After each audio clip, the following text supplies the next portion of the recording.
morning, students. Today we are going to discuss and learn more about nutraceuticals. So you see the first slide, nutraceuticals for health promotion. You see all the fresh fruits here.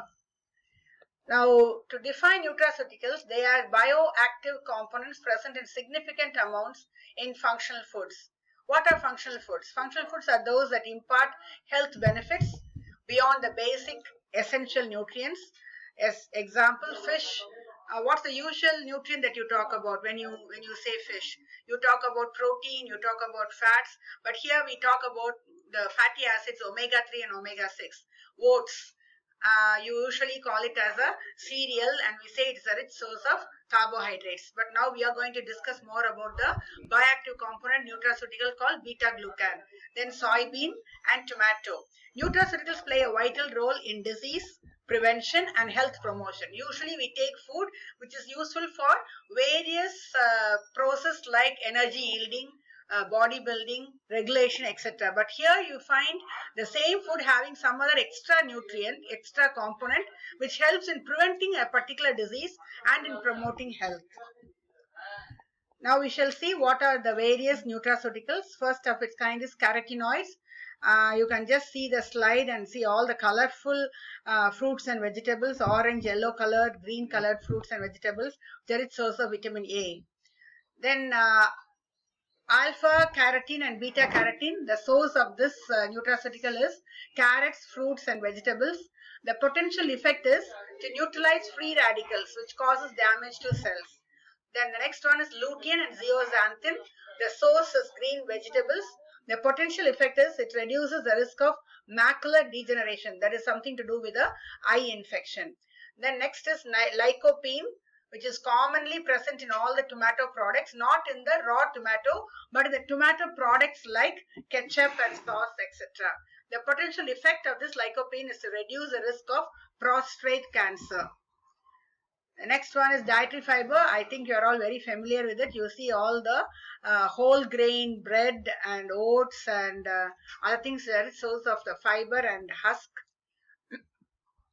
Among the dietary fiber, you have insoluble fiber. The source is wheat bran, and the potential effects are it reduces the risk of breast cancer. Beta glucan, the source is oats and barley. Potential effect is reduces the risk of cardiovascular disease and cancer. Lowers LDL, low density lipoprotein, and the total cholesterol. The soluble fiber, the source is psyllium, it's a type of husk, and the potential effect is reduces risk of heart disease and cancers. The next nutraceutical is phenolics and polyphenols. Here again you see the various things like dark chocolate, raisins, broccoli, apple, walnuts, almonds. So all these contain phenolics and polyphenols. So taking the details, discussing the details, anthocyanin is the source is fruit. The potential effect is it neutralizes free radicals, reduces the risk of cancer.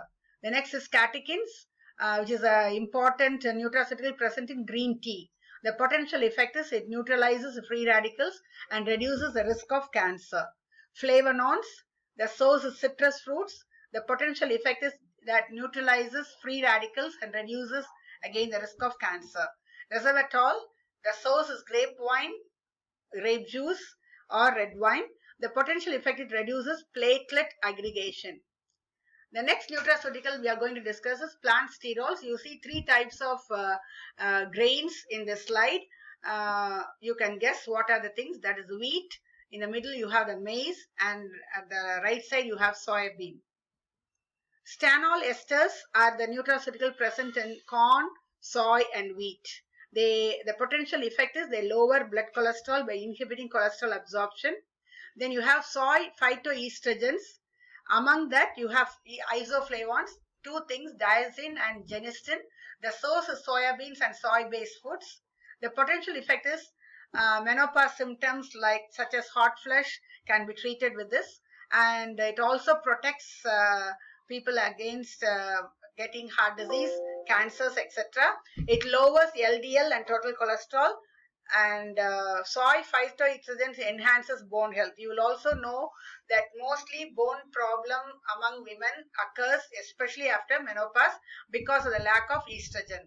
So this soy products help in enhancing their bone health.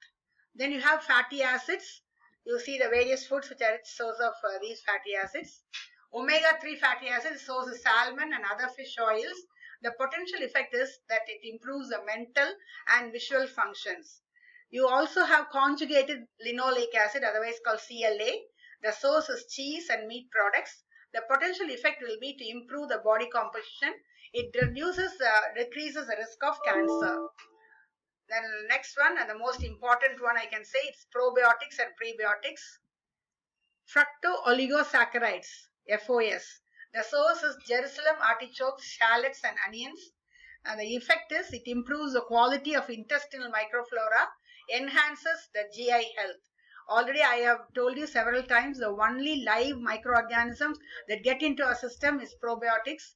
And to enhance probiotics, you need a prebiotic, and that is FOS, fructooligosaccharides.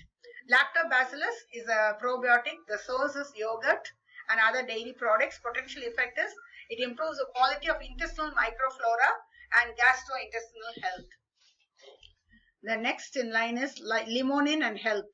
You see the peels of oranges and citrus fruits. Source is citrus fruits, as example orange peel and lime peel. The potential effect will be it has an influence on reducing cholesterol and thereby reducing the risk of gallstones. It supports normal peristalsis and relieves heartburn. Now we'll see the medicinal properties of spices. Spices are something which we use very minimum quantity, but they have a numerous number of nutraceuticals. Coriander, they have anti-dyspeptic and flavorant effect. Cumin, they are antispasmodic, carminative and digestive stimulant. Fenugreek, they are diuretic. Onions, they help in heart disease, and they also help in the prevention and treatment of bleeding piles. Pepper, it is an antipyretic. Red pepper, the capsicum, it is anti-inflammatory for rheumatism and pain relief. You also use for indigestion. Turmeric, it's an anti-inflammatory, diuretic, laxative, good for infections of the liver, diseases of the blood. All the above suppress survival, proliferation, invasion and angiogenesis of tumor cells. I hope by now you would have had a glimpse of what are all the nutraceuticals present in the commonly available foods and how it helps in preventing a particular disease. Thank you.